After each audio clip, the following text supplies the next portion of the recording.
welcome to the B2B Growth Blueprint Podcast, where we talk with entrepreneurs, founders, and leaders at B2B services, tech, and SaaS companies to learn the systems and processes they've used to create success for their business. We'll also learn from marketing and sales experts to provide insights to help you grow your business. I'm your host, Mark Osborne, and the podcast is brought to you by Modern Revenue Strategies and their 10x ROI B2B Growth Guarantee. Schedule a free diagnostic call to learn the fastest path to double your B2B revenues in just 90 days. Hello, and welcome to another episode of the B2B Growth Blueprint Podcast. I am your host, Mark Osborne, and today I'm very excited to welcome my guest, Nick Jain. Now I'm going to read his bio to make sure I get it right. Nick is the CEO of IdeaScale, the world's largest innovation SaaS company. IdeaScale helps large, complex organizations like Pfizer, the US Postal Service, Doctors Without Borders to innovate faster, better, and more systematically. And you know we love systems here on the show, so we're going to talk about some of that. Nick is an evangelist for generative AI, and he championed the use of large language models at IdeaScale well before the AI hype cycle began. Outside of work, Nick enjoys poker, running, listening to battle rap, and traveling. He's also an avid reader, currently tackling Moby Dick and Milton's Paradise Lost. Nick graduated at the top of his class from Harvard Business School and has led companies in radically different industries, including trucking, men's fashion, and software. So Nick, welcome to the show. Thank you so much for having me, Mark, and for the wonderfully kind introduction. Yeah, I'm super excited for this conversation, and can't wait to catch up with you. But you've got such a diverse sort of background, and all the things you've done. Tell us a little bit about your story, about how you got to where you are today, and what you really do there at IdeaScale. Sure. So I started my career in academia. I was studying mathematics and physics. That's what my degree was in. I worked in research for a little while. And then I realized, look, I love the mathematics side of things. I love being quantitative, but I'm also like super competitive and extroverted. And where does somebody who's likes math, is extroverted and competitive go? But to Wall Street. So I went and worked on Wall Street for about 10 years as a professional investor doing multi-billion-dollar private equity and hedge fund deals. Really fun, learned a lot. And then one day I kind of got a very random call saying, hey, Nick, how would you like to co-run a $100 million revenue trucking company? And when you get that call, when you get that call or opportunity knocks, you say yes, right? Yeah. So that was about 5 years ago. And since then, I'm now on company 3. I'm now what I call a professional CEO. So either private equity firms or founders hire me to run and transform companies that are ready for that next stage of growth or success. So as you mentioned, I've done it now for a $100 million revenue trucking company, which is heavy trucks, warehouse moving around the country, then a small men's shoe startup. And now I'm really excited to be at IdeaScale, which is one of the largest innovation software company on the planet. Wow. So tell us a little more about IdeaScale so we get a sense of what you do on a day-to-day basis right now. Sure. So IdeaScale has been around about 15 years. And what our software does is it helps large organizations innovate. So it does 3 things really well. Number one, it helps you collect ideas from all sorts of people. So imagine ideas as silly as what snacks you want in the lunchroom to as ideas as serious as what should the part for our next rocket ship be, or what should our new product line be, or what should our new marketing strategy be. It helps you collect all of those ideas from your entire ecosystem. And your ecosystem could be your employees, could be your customers, could be your shareholders, whoever cares about and interacts with your product, your organization. So number one, it helps you collect those ideas. Number 2, it helps you figure out which ideas are good versus bad. And it can do so both kind of through an upvoting and downvoting social system, as well as more analytically through kind of metrics and AI and stuff like that. Because let's face it, some ideas are good. Not all ideas are good, right? There are bad ideas in the world, and there's good ideas, and there's great ideas. And number 3, it helps you take ideas from an idea into reality. Let's go actually implement it and turn this into the real world. So that's what our software does, and we've been doing it 15 years, and we've had the pleasure of serving a lot of illustrious organizations along the way. That's awesome. So you've got such a sort of broad background. I'd love to kind of dive into some of your experience in working in different B2B companies. And one of the things that in B2B we see that sort of trust and credibility is key to success, whether it's building the credibility that the trucks will arrive on time, or if it's building the credibility that this, idea software is going to facilitate the outcomes and the transformation that companies are looking for. And I know one of the key ways that companies do that is through creating content. And I know that's been a successful strategy for you in the past. Talk to us a little bit about how you've sort of approached content marketing for building that credibility and trust, and how you've been effective with that. Perfect. Yeah, so I have a pretty cool story to tell for IdeaScale there. So 2 years ago, IdeaScale had no marketing function, whatever, no paid digital advertising, no blog, no social media, et cetera. And as we thought about building a marketing presence as we were scaling up, we looked at kind of the different options. And ultimately we landed on, let's be really good at content marketing and SEO. And there's different ways to approach it, right? The thing that we did and has done really well for us, actually extraordinarily well, I have 10 times more organic web traffic than my next 9 competitors combined, right? So, and my competitors are all over the world, right? So I'm doing, getting more organic traffic than all of them combined by a lot. And the way we did that is we took a kind of different approach towards towards content marketing, which is we created a blog. And our blog is simply the best information resource on the internet for good innovation best practices. Okay. And so none of our blog articles don't say here's 5 ways to use IdeaScale, or they're not thinly veiled advertising, right? A lot of Sure. organizations, their blogs or their content marketing is just, hey, here's an advertisement for our software, our service. Yeah. We're pretending it's useful. Our content is actually just objective, good content. It doesn't mention IdeaScale anywhere. It doesn't even say software. It is just really good. If you are an innovation professional, our Yeah. blog, like the best place on the planet. And if you on search results, it'll be Google's algorithm smart. It figures out what is good content versus fake advertising. Yeah. Yeah. And Google's algorithm puts us up there with Wikipedia, Harvard Business Review, and McKinsey in terms of the best spots on the internet for innovation professionals. So that's what we've done extraordinarily well. And then we translate that into trust, because look, here's guys who are actually giving us good content. They're delivering us value to the consumers of our content.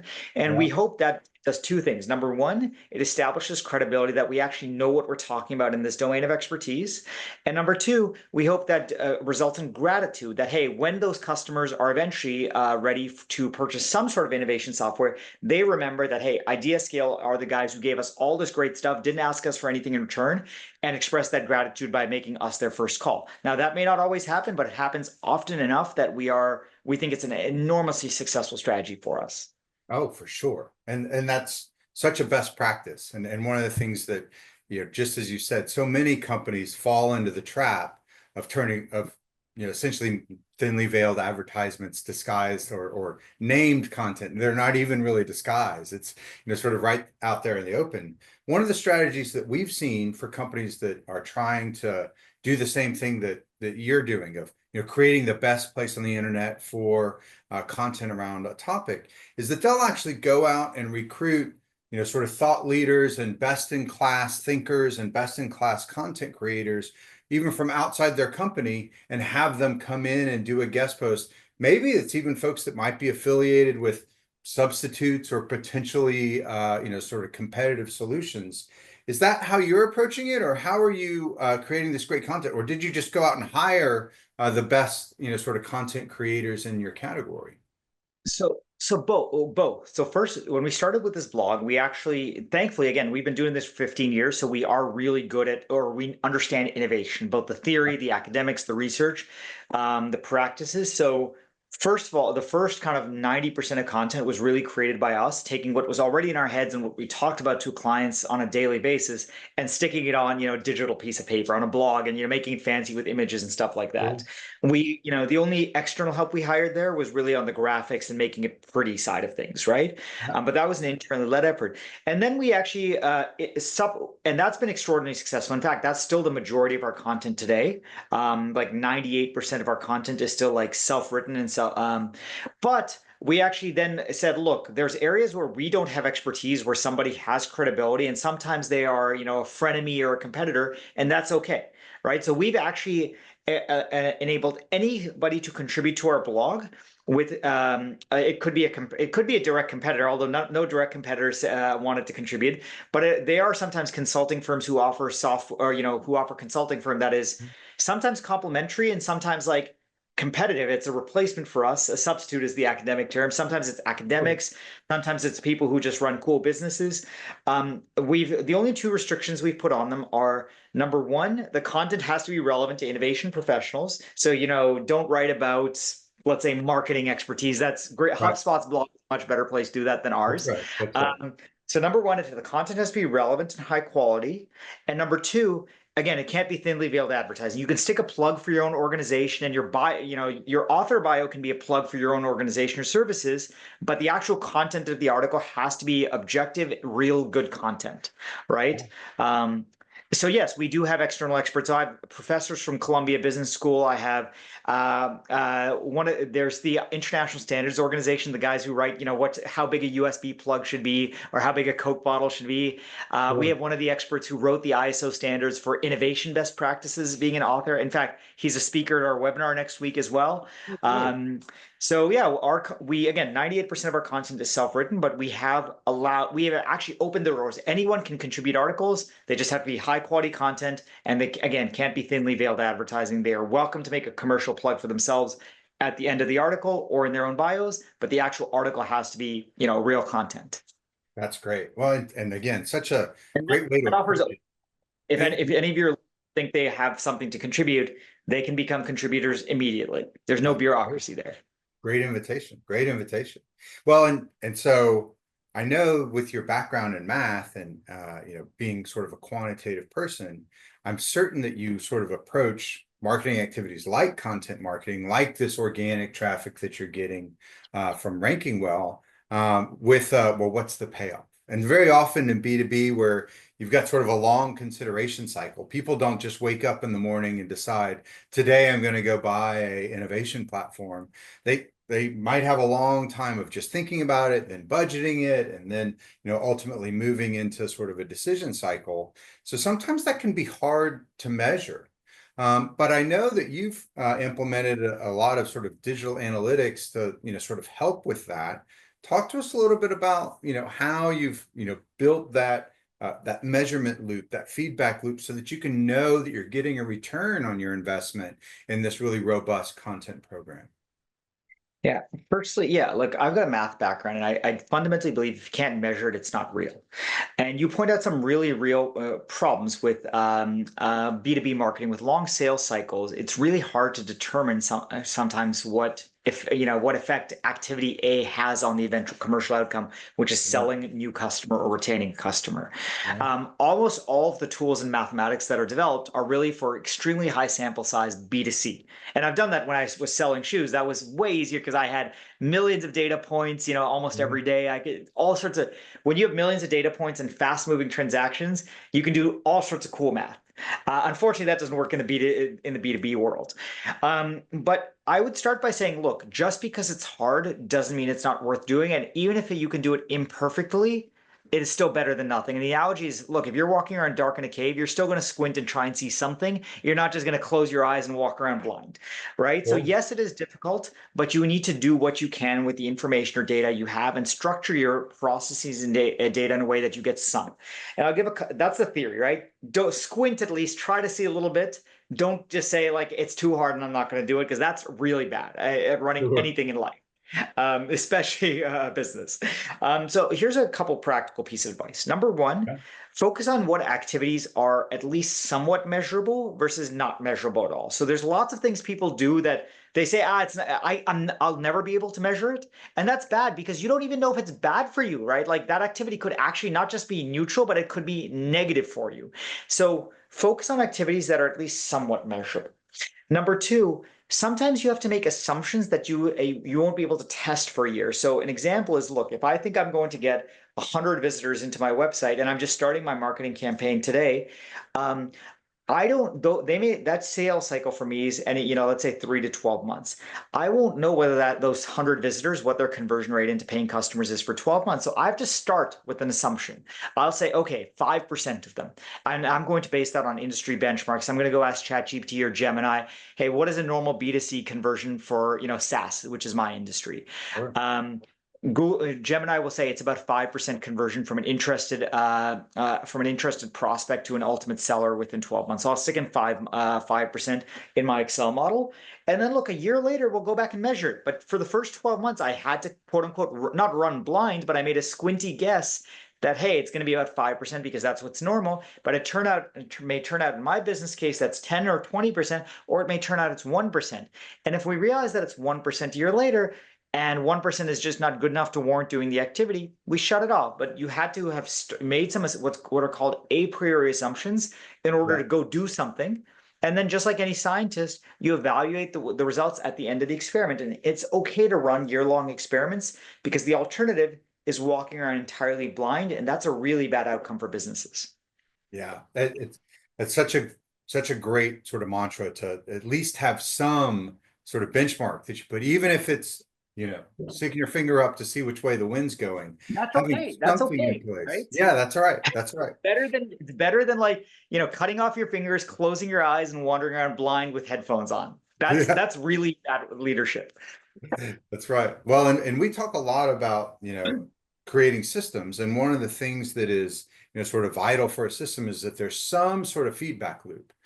Even if it takes a year to get that feedback, even if you're starting blind and you don't know whether it's good, bad, or indifferent, making some assumption, plugging it in, and then looking at what those results are on a timetable that does make sense, gives you some place to start. And it also starts to create a place that people can collaborate to sort of hypothesize on, well, how do we make it better? We wanted a 5% conversion from everyone that downloaded this, content or viewed this page to, having a conversation with us. It was actually only 3%. Well, what could we do to make it better? Or do we cut bait and run? But if you don't have anything in place and you're just sort of doing it, then you kind of have no way of sort of measuring if it's actually making an impact or not. Mm-hmm. Which, by the way, the funny thing is a lot of marketing, unfortunately, has done that way, including at large companies where they, don't measure it and they don't have that feedback cycle. I think I forget whether it was Coke or Pepsi. It was one of the major CPG companies, like in the late 1990s. They got a new CMO in play, a chief marketing officer, and this person went back and looked at their spend and said, like, actually, now that I look at it, about 30%, which was like hundreds of millions of dollars, had, negative ROI. And just, the person just slashed the budget. And not to save money, but it was like, I'm going to take that $300 million and go spend it on stuff that actually makes a difference for my organization. It was just funny. There's such a transformation from a brand and marketing is entirely immeasurable to this more analytical approach. And that's a transformation the entire business world has continued to go through, especially in marketing, where an emphasis on kind of what you call feedback loops, what I call kind of analytics and metricization, that's happening in marketing. It's so important because like a lot of the, the Mad Men era of marketing was bad practices in retrospect. That's right. Well, so you bring up a funny story. Once upon a time, I was building an analytical model to measure the effectiveness of advertising for a very large consumer company. I won't say who. But they brought in their agency that has won tons of awards for the work that they do, and it's a household name. And so as we were building this model, we asked how do you measure the effectiveness of your ads today? And the agency was like, I kind of walk around the company campus and ask people if they've seen the new commercial and if they liked it. And I was like, of the executives, like you don't even like survey, potential consumers or look at sales. Did sales go up? Are you getting buzz or publicity? He's like, no, just walk around to the executives and see if they've seen the commercial and if they like it. I was like, okay, well, we're gonna put some little stronger metrics around your solution than that. But that leads to another interesting topic, which is around sort of measuring effectiveness. And how do you kind of incentivize companies or the individuals within companies to make sure that they're doing the things that you care about? So you don't want advertising that's out there with a negative return on investment. Likewise, you want to make sure that your salespeople and marketing people are working on the things that are going to have the results that you want. Within a long sales cycle, sometimes that can be challenging. What are ways that you've sort of tackled that in organizations where you've worked? Sure. So, as a basic principle, people can't do what they don't know how to do, right? And as silly as that sounds, a lot of marketing and salespeople have not been taught the skills of how to make ROI positive decisions, right? Which is okay, right? That's their boss. It's not their fault. It's their bosses and mentors and education's fault. So the very first thing we try and deal with at IdeaScale is making sure people know how to make, know the theory of how to make good decisions in the first place. We teach them, hey, here is how you make an ROI positive decision on marketing. Here's how you make a good ROI positive decision on whether to go to a sales conference or not, to use that discretionary budget you as a salesperson may have. That's method number one. You first teach people like, hey, here is how you make a good decision, because it is incorrect to assume that people have been taught that or taught that correctly, unfortunately. Um, um, so that's number one. We teach people how to do it. Number two is you obviously tie people's incentive structures to the making the right business decisions and achieving the right business outcomes. So for sales, it's obvious, like how much stuff did you sell? For marketing, it's actually kind of obvious too. How many good leads did you generate? And the good thing is, because because sales is effectively the customer of marketing, right? The product of marketing is leads that sales is effectively buying. Sales can be reasonably effective at objectively judging, is the marketing team performing or not? Because if it's not, like, sales will be the first to raise their hand saying marketing is not giving us leads, or useful leads, right? So there's a nice kind of check and balance system that's set there where, like, yes, you're providing marketing a budget. Yes, you're teaching them how to make good decisions. And yes, you're evaluating them in and of themselves based on the metrics. But then you can also just go qualitative with sales and ask them, hey, are you guys getting good leads or not? Yeah.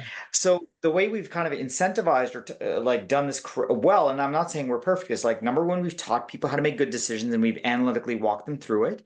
Number two, where appropriate, we've hired people who actually have these skills to like construct the structures or do the measurements. At this organization, we don't have a data scientist, but when I was running the shoe company or the men's fashion company, we definitely had a data scientist whose job was to do the analytics, because those analytics were too complex for the average marketing or salesperson. And then thirdly, we have we've tied in incentives, and that could be promotions, compensation, pats on back, to the actual metrics that are valuable to the organization. Yeah. That's so key. And I love the idea of teaching people how to make good decisions. And like it's so funny, like as you said it, like it was almost an aha of, there's just this assumption that, well, of course people know, but very often they come with different backgrounds, or the way that they do it might not be the sort of the same way that the other people in the company do. But when you create alignment that people are using the same criteria for evaluation, and against the same metrics, instead of bringing in their own perspective, which their own perspective can be valuable, and maybe you incorporate that into the company way, but having a company way is so important. And I also love this idea of, having these, very clear metrics. Very often we see that you get better alignment, and you talked about this, that sales is the customer of marketing. I love that analogy. Oftentimes, especially in SaaS businesses where renewals are so important and upsells are so important, sort of account management or customer success is almost the customer of sales, because they can't renew something if sales makes a promise that can't be delivered, or sort of sets it up for failure before it's ever sold. One of the things that we try to do is create sort of a scorecard where there's metrics around the volume of leads that are coming in, but also metrics around the volume of leads that are closed by sales, and then also metrics around the volume of those closed deals that are renewed or upsold. And then when you bring marketing, sales, and customer success together on a regular cadence to look at all of the metrics, it creates a lot of accountability between them, where marketing won't be throwing terrible leads over the wall at sales if they've got to, look at them, face to face on a regular cadence, and sort of justify why they're doing it. The same way sales won't sell deals that can't be renewed if they got to look at the customer success folks on a regular basis and be part of a team. Do you do that sort of shared metrics, or do you mostly just sort of have like the accountability on the metrics between teams? Sure. So what you just described is basically my literally every morning HubSpot dashboard, right? It has Okay. how many leads are coming in, where, and then like 2 or 3 graphs for how are sales progressing, and then the renewal stats, which are obviously critical for SaaS companies, and probably renewing customers. As Michael Scott even well incorrectly said back in the office, renewals are actually kind of important for any business, whether paper or SaaS. The the cool thing is I'm the CEO of the company. My CEO dashboard is accessible to completely anyone in the company, right? Whether an engineer or salesperson, so they can. There is full data transparency at IdeaScale for pretty much everything, right? Whether that's happening in engineering or sales or marketing. So there is, I do not think we are actively saying sales, you need to hold marketing accountable, or marketing that you need to hold the CSMs accountable for renewing those customers that worked really hard to get in the door. But the data transparency is there. So anybody can very easily go figure out which department or which individual is doing or not doing their job effectively. And that cuts towards me too. Whatever metrics I'm being evaluated on are very transparently available to a lot of folks too. So they can see whether Nick is, hanging out, or actually doing real work. And that's something, and we've been talking about marketing and sales, by the way, being kind of customers of one another. But the same is true, for engineering, as my engineering head likes to point out, is the customer of the product design team. The product design team needs to write some specs, make it beautiful, and then put it over the wall. And if it's junk, then the engineering team is like bought a bad product, or bought bad product, their product being the product specs. Yeah. Wow, that's really interesting. I love that idea of transparency too, because one of the things that we see so often is when you create systems that have transparent metrics, that sort of people can look at as an objective standard of are we doing what we set out to do as a company? It actually creates a lot more freedom and a lot more sort of collaboration and creativity, because it becomes less about, well, Nick's not doing a good job, but instead, well, if the metrics aren't moving the way that we want them to, what's the system that we collectively design to move those metrics? How can we collectively improve that system to get different outcomes that we care about? And we actually see that having those scorecards, having that sort of objective standard creates more collaboration and less finger pointing of, well, you did a bad job. Instead, it's, well, you followed the system, but the system let us down. Yeah, exactly. We internally, just I can't speak to other organizations' culture, but very rarely, I've never seen, at least at IdeaScale, that like somebody said, Joe did a bad job or Mary did a bad job. It's like, okay, Mary or Joe are struggling, and these are made up names. I don't think we have any Marys or Joes, but let's figure out how to solve them. It's an opportunity to go help someone or to go help a department, rather than to point fingers and say you suck. At least at IdeaScale, other organizations may function differently. That's right. That's right. So this is a super interesting conversation, and you're obviously very passionate, very knowledgeable. We could talk all day, but I got to be mindful of your time. Tell us something that, before we go, that you're excited about, that's on the horizon for either you personally or with IdeaScale. Sure, I'll give 2 things. Number one, personally, I'm about to be a father for the first time, so that's happening 4 weeks from now. That's going to be kind of a cool life experience. The closet back there is rapidly filling up with baby stuff. So, and then on a professional basis, IdeaScale is about to go through a massive transformation. A year ago, we were basically a one-product company, best in class at the product we've done for the last 15 years, obviously with evolution of the product over time. Now we're starting to be a multi-module company where customers will have the ability to buy our whiteboarding product, our task manager product, our core idea management product. And that's obviously not only good for us as a business because we generate more revenue streams, but it's actually something that our customers have been demanding. They want it, as they've gotten more sophisticated. They don't just want an idea management platform. They want something that can handle their entire innovation process beginning to end.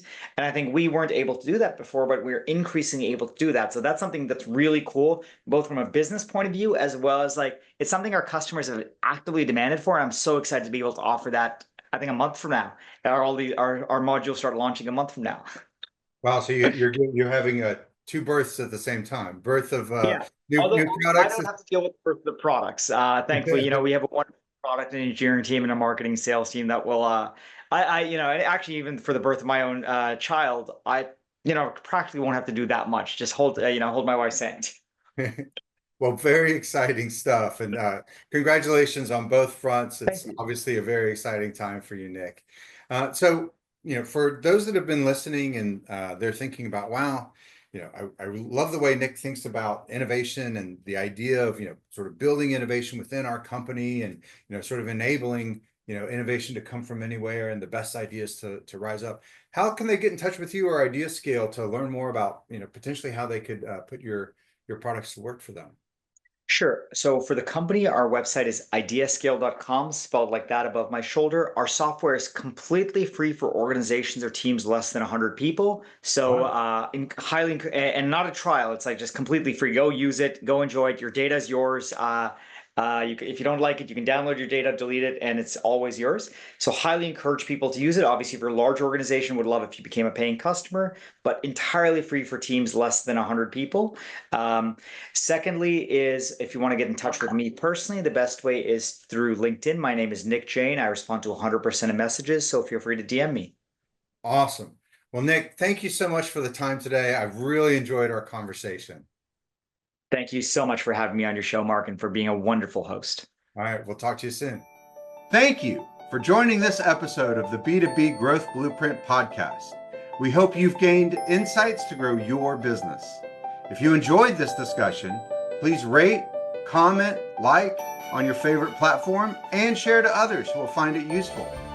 Do you know a CEO, founder, or leader at an early stage B2B services, tech, or SaaS company who would like to be a guest and share their story? Send us a note. Let's schedule a conversation.